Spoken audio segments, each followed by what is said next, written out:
समजून घेणं खूप गरजेचं आहे. आज आपण महाराष्ट्र ग्रामपंचायत अधिनियम 1958 अंतर्गत 2022 मध्ये ज्या सुधारणा झाल्या त्यावर आधारित एका मार्गदर्शक सूचनेवर सविस्तर विश्लेषण करणार आहोत. हो, आणि त्या सूचनेचं नाव आहे ग्रामपंचायत सार्वत्रिक निवडणूक, सदस्य संख्या आणि प्रभाग रचना मार्गदर्शक सूचना. अगदी बरोबर.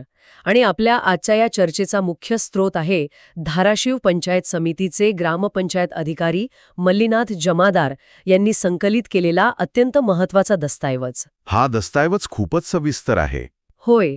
या सखोल चर्चेचा उद्देशच मुळी हा आहे की ज्या ग्रामपंचायत निवडणुकांना अनेकदा केवळ स्थानिक चुरस मानले जाते, त्यामागे किती अचूक गणितीय आणि वैज्ञानिक प्रक्रिया दडलेली असते हे या विषयाची आवड असणाऱ्या अभ्यासूंना समजून सांगणे हा आपला हेतू आहे.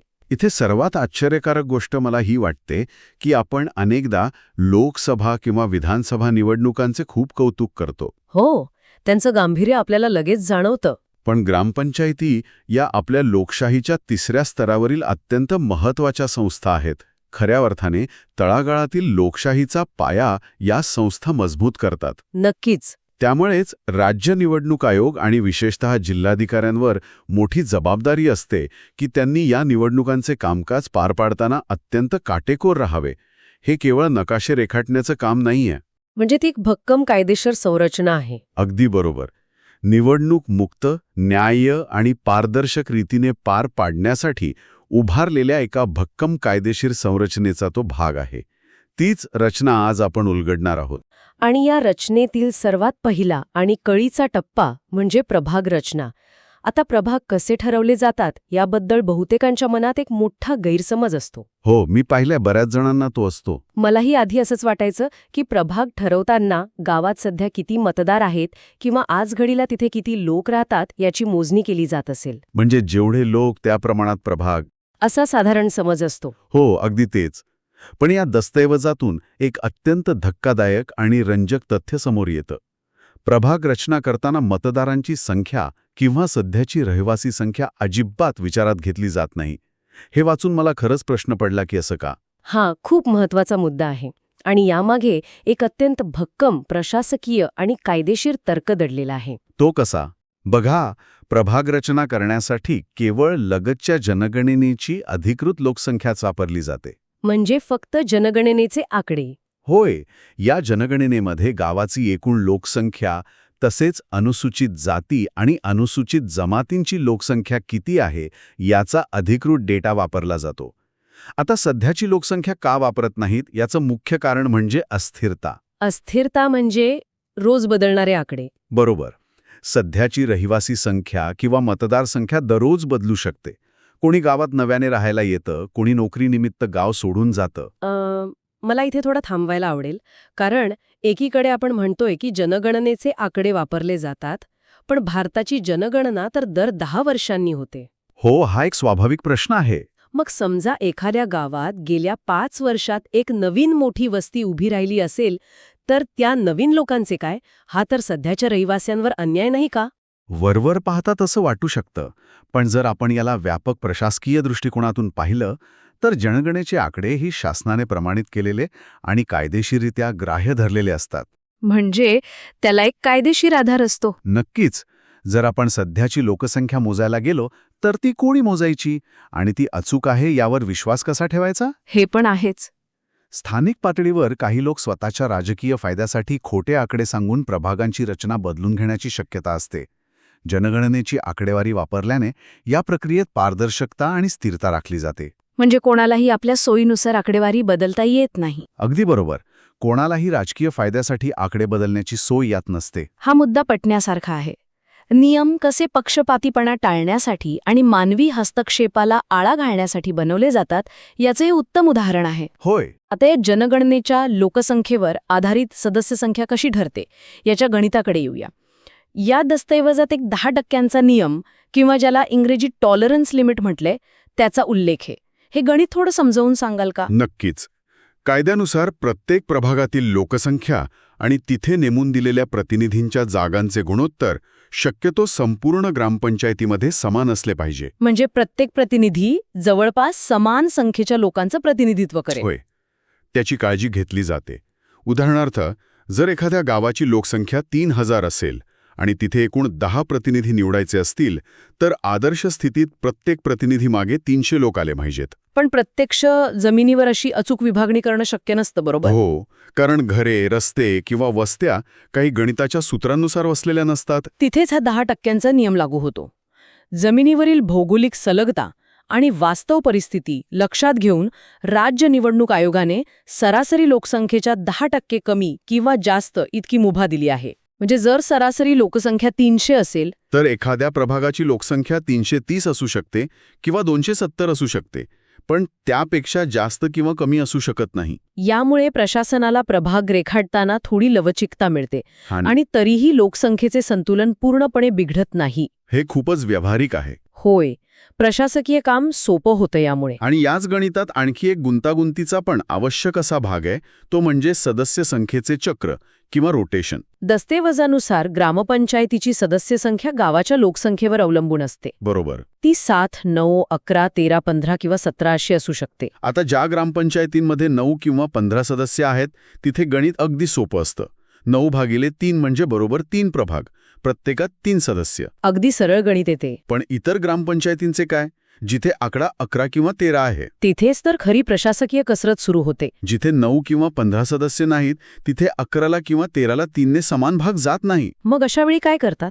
मग अशा वेळी प्रभागातील सदस्य संख्या 3, 4, 5 अशी फिरत्या पद्धतीने निश्चित केली जाते, ज्याला आपण रोटेशन म्हणतो. म्हणजे समजा एका 11 सदस्य असलेल्या ग्रामपंचायतीत 2 प्रभागांमध्ये प्रत्येकी 4 सदस्य असतील आणि एका प्रभागात 3 सदस्य असतील. होय, आणि आता हे असंच कायम राहत नाही. मागच्या निवडणुकीत ज्या प्रभागात 3 सदस्य होते, तिथे पुढच्या वेळी चक्रानुसार 4 सदस्य केले जातात. म्हणजे कोणत्याही एका विशिष्ट प्रभागाला कायमस्वरूपी जास्त प्रतिनिधी मिळून त्यांचा वर्चस्व राहू नये याचीही सोय आहे. तर अधिकारांचे अत्यंत समान आणि न्याय्य वाटप. होय, हे चक्र पूर्ण झाल्यावर पुन्हा पहिल्या निवडणुकीच्या वाटपाप्रमाणे सुरुवात होते. लोकशाहीत प्रत्येक घटकाला समान संधी मिळावी हे यामागचे मुख्य सूत्र आहे. आता या गणितातून बाहेर पडून आपण भूगोलाकडे वळूया. इथे मला एक अत्यंत रंजक गोष्ट सापडली. कोणती? जेव्हा नकाशावर हे प्रभाग रेखाटले जातात तेव्हा त्यांची सुरुवात नक्की कुठून होते? म्हणजे एखादा अधिकारी गावाच्या मध्यभागातून किंवा उत्तरेकडून रेषा मारायला सुरुवात करू शकतो का? नाही, तसं अजिबात करता येत नाही. तेच, या दस्तऐवजात स्पष्ट दिलंय की नाही, गावाची प्रभाग रचना नेहमी दक्षिण दिशेकडून सुरू करावी लागते. हे वाचल्यावर मला खरोखरच आश्चर्य वाटलं. हा नियम अत्यंत शिस्तबद्ध आहे. दक्षिण दिशेपासून सुरुवात करून त्यानंतर दक्षिण-पश्चिम, पश्चिम, उत्तर-पश्चिम अशा क्रमाने घड्याळाच्या काट्यासारखी ती प्रभाग रचना फिरत जाते. म्हणजे क्लॉकवाईज डिरेक्शनने. अगदी बरोबर. प्रभागांना क्रमांकही याच दिशेनुसार दिले जातात. म्हणजे प्रभाग क्रमांक 1, 2, 3 असे. हे यासाठी केले जाते जेणेकरून कोणत्याही अधिकाऱ्याला आपल्या मर्जीनुसार प्रभाग पाडण्याची सवलत मिळू नये, एका ठराविक क्रमानेच जावे लागते. पण या भूगोलाच्या आणि दिशांच्या नियमांसोबतच या दस्तऐवजात सामाजिक बांधिलकीचीही एक अतिशय सुंदर बाजू मांडली आहे. नकाशे केवळ कागदावरच्या रेषा नसतात, तर त्या माणसांच्या वस्त्यांना जोडतात किंवा तोडतात. तुम्ही अतिशय योग्य शब्दांत हे मांडलेत. नियम स्पष्टपणे सांगतो की अनुसूचित जाती आणि अनुसूचित जमातींच्या वस्त्यांचे शक्यतोवर विभाजन होता कामा नये. म्हणजे समजा एका विशिष्ट भागात अनुसूचित जातीची मोठी वस्ती आहे. जर नकाशावरील रेषेने ती वस्ती 2 वेगवेगळ्या प्रभागांमध्ये विभागली गेली तर त्यांची मते विभागली जातील आणि त्यांचं प्रतिनिधित्व कमकुवत होईल. त्यामुळे त्यांचा एकसंधपणा आणि त्यांचं प्रतिनिधित्व अबाधित राहिले पाहिजे, हा यामागचा अत्यंत महत्त्वाचा सामाजिक हेतू आहे. आणि या सीमारेषा आखताना आणखी एक मजेशीर पण तितकाच व्यावहारिक नियम आहे. कोणत्याही एका घराचे, इमारतीचे किंवा चाळीचे 2 प्रभागांमध्ये तुकडे करता येत नाहीत. हो, हा नियम खूप महत्त्वाचा आहे. म्हणजे विचार करा, जर अशी रेषा मारली तर एकाच घरातील स्वयंपाकघर एका प्रभागात आणि बैठक खोलीत दुसऱ्या प्रभागात जाईल. नवरा एका प्रभागात मतदान करेल आणि बायको दुसऱ्या. हा गोंधळ उडू नये याची पूर्ण काळजी घेतली जाते. नक्कीच. याशिवाय मानवी दळणवळण आणि नैसर्गिक सीमांचाही अत्यंत बारकाईने विचार केला जातो. प्रभाग आटोपशीर असावा आणि त्यात भौगोलिक सलगता असावी लागते. नैसर्गिक सीमा म्हणजे नद्या, नाले, डोंगर असे? होय, किंवा मग मोठे रस्ते, गल्ली, रेल्वे लाईन, उड्डाणपूल ह्यांसारख्या मानवनिर्मित सीमांचा वापर करून प्रभागाची हद्द निश्चित केली जाते. यामुळे एका सामान्य नागरिकालाही आपला प्रभाग नेमका कुठून कुठपर्यंत आहे हे समजणं अत्यंत सोपं जाते. हो, कारण जर सीमा स्पष्ट नसतील तर मतदानाच्या दिवशी मोठा गोंधळ होऊ शकतो. लोक चुकीच्या मतदान केंद्रावर जाऊ शकतात. हे सगळं ऐकताना मला असं वाटतंय की आपण एखाद्या मोठ्या शहराच्या टाउन प्लॅनिंगबद्दल बोलत आहोत. आणि आता या नियोजनाला आधुनिक तंत्रज्ञानाची जी जोड मिळाली आहे ती थक्क करणारी आहे. तंत्रज्ञानाने यात खूप मोठी क्रांती आणली आहे. कागदावरील जुने नकाशे आता थेट संगणकावर गेले आहेत. मार्गदर्शक सूचनांनुसार प्रभाग रचनेसाठी आता गुगल अर्थ, MRSAC, EXRI, QMaps सारख्या प्रणाली अनिवार्य करण्यात आल्या आहेत. होय, या सर्व प्रणालींचा वापर अनिवार्य आहे. पण हे शब्द ऐकायला थोडे जड वाटतात. हे तंत्रज्ञान नक्की कसं काम करतं हे सोप्या भाषेत कसं सांगता येईल? याला आपण एक डिजिटल स्टेन्सिल किंवा गुगल मॅपवरील एक अत्यंत हुशार पारदर्शक कागद म्हणू शकतो. हुशार पारदर्शक कागद. होय, MRSAC म्हणजे Maharashtra remote sensing application centre आणि EXRI ही एक जागतिक स्तरावरील नकाशा बनवणारी प्रणाली आहे. हे तंत्रज्ञान निवडणूक प्रक्रियेतील मानवी हस्तक्षेपातून होणाऱ्या चुका किंवा जाणीवपूर्वक केले जाणारे बदल जवळपास शून्यावर आणते. म्हणजे यात गडबड करण्याची शक्यता खूप कमी होते. अगदी नगण्य. या सॉफ्टवेअर्समध्ये विशिष्ट रंगांचा वापर करून अत्यंत पारदर्शक नकाशे बनवले जातात. हो, दस्तऐवजात या रंगांचा विशेष उल्लेख आहे. गावाची मुख्य सीमा, जनगणनेचे गट आणि प्रभाग हे वेगवेगळ्या रंगात दाखवले जातात. अगदी बरोबर. सॉफ्टवेअरमध्ये गावाची अधिकृत आणि मूळ सीमा काळ्या रंगाच्या पॉलिगॉनने दर्शवली जाते. पॉलिगॉन म्हणजे अनेक बाजू असलेली एक बंदिस्त आकृती? होय. त्यानंतर जनगणनेचे जे प्रगणक गट असतात त्यांची सीमा हिरव्या रंगाने दाखवली जाते. एक मिनिट, हा प्रगणक गट म्हणजे नेमकं काय हे ऐकणाऱ्यांना थोडं समजून सांगणं गरजेचं आहे. प्रगणक गट म्हणजे जनगणनेच्या वेळी सोयीसाठी पाडलेले गावचे छोटे छोटे भाग. जनगणनेच्या एका कर्मचाऱ्याला जो विशिष्ट भाग किंवा ठराविक घरे मोजणीसाठी दिली जातात त्याला प्रगणक गट म्हणतात. अच्छा, म्हणजे ते ब्लॉक असतात. हो, ते गट हिरव्या रंगाने दाखवले जातात आणि सरतेशेवटी प्रत्यक्ष तयार होणाऱ्या प्रभागाची सीमा लाल रंगाने चिन्हांकित केली जाते. म्हणजे जर काळ्या सीमेच्या बाहेर लाल रेष गेली तर लगेच समजेल की कोणीतरी शेजारच्या गावाचा भाग आपल्यात ओढण्याचा प्रयत्न करत आहे. अगदी तसंच. आणि या नकाशांवर फक्त रेषा नसतात तर माहितीचा एक मोठा खजिना असतो. दस्तऐवजात लेजंड आणि KML फाईलचा उल्लेख आहे, तेच ना? होय, प्रत्येक पॉलिगॉनच्या सोबत एक लेजंड म्हणजे माहितीचा तक्ता जोडलेला असतो.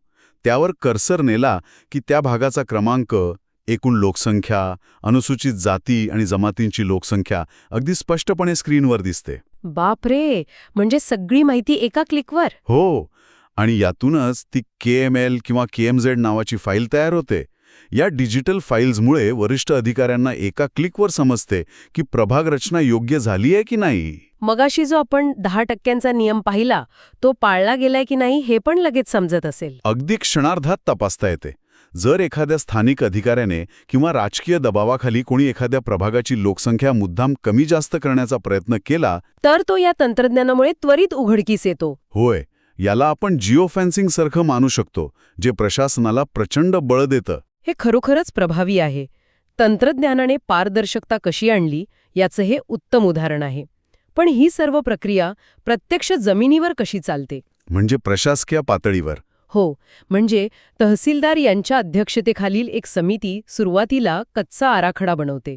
त्यात गटविकास अधिकारी आणि मंडळ अधिकारी असतात. मग हा आराखडा उपविभागीय अधिकारी म्हणजे SDO आणि शेवटी जिल्हाधिकारी यांच्याकडे मान्यतेसाठी जातो. बरोबर आहे, हाच क्रम असतो. यानंतर विशेष ग्रामसभेत गावकऱ्यांना याची माहिती दिली जाते. पण जर गावकऱ्यांना यात काही त्रुटी वाटली तर?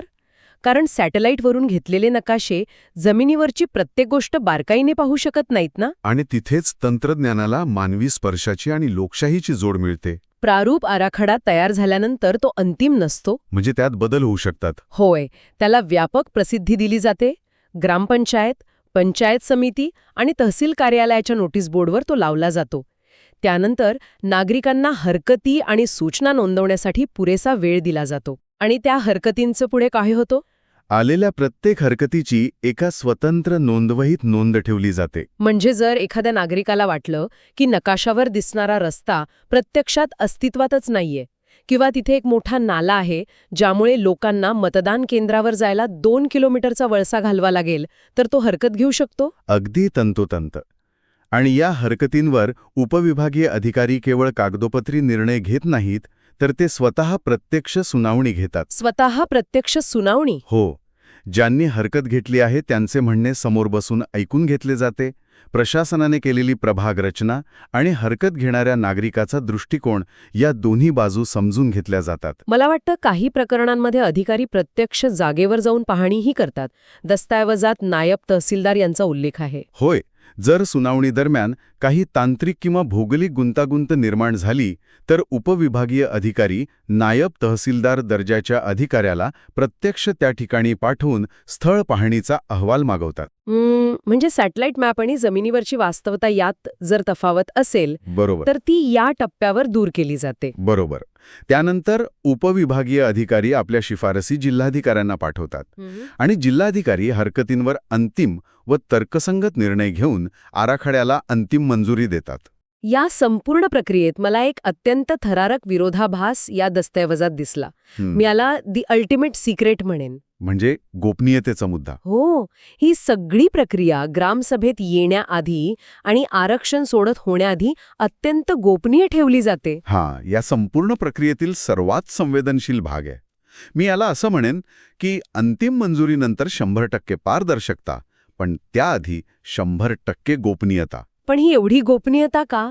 लोकशाहीत तर सगळं खुलं असावं असं आपण म्हणतो. प्रभाग रचनेची कोणतीही माहिती सर्वसामान्य नागरिकांना किंवा राजकीय पक्षांना आरक्षण सोडतीच्या वेळेस पहिल्यांदा अधिकृतरित्या समजते. याचं कारण खूप व्यावहारिक आहे. जर कच्च्या आराखड्याची माहिती आधीच बाहेर पडली तर स्थानिक राजकीय नेते, पुढारी किंवा इतर प्रभावशाली व्यक्ती अधिकाऱ्यांवर दबाव आणण्याचा प्रयत्न करू शकतात. म्हणजे माझ्या भागातील अमुक वस्ती दुसऱ्या प्रभागात टाका असा दबाव. हो, किंवा माझ्या विरोधी उमेदवाराची वस्ती तोडून 2 वेगवेगळ्या प्रभागात वाटा असे दबाव येऊ शकतात, ज्याला आपण इंग्रजीत जरीमँडरिंग म्हणतो. म्हणजे राजकीय सोयीसाठी सीमारेषा बदलणे. ते टाळण्यासाठी ही गोपनीयता अत्यंत आवश्यक असते. अच्छा, म्हणजे प्रक्रियेत कोणताही गैरप्रकार होऊ नये म्हणून? होय. तत्पूर्वी कोणत्याही राजकीय व्यक्तीला, प्रसिद्धी माध्यमांना किंवा अन्य कोणत्याही व्यक्तीला याबाबत माहिती देता येत नाही. जर कोणत्याही अधिकाऱ्याने किंवा कर्मचाऱ्याने ही गोपनीयता भंग केली किंवा माहिती लीक केली तर काय होतं? तर त्याच्यावर थेट शिस्तभंगाची कठोर कारवाई होऊ शकते. हे या प्रक्रियेचं पावित्र्य दर्शवते. तर या सगळ्या चर्चेतून आपण नेमकं काय अर्थ काढायचा? आपण जे लोकसंख्येचे नियम, दिशांचे बारकावे, KML फाईल्स सारखे तंत्रज्ञान आणि गोपनीयतेचे कडक निर्बंध पाहिले,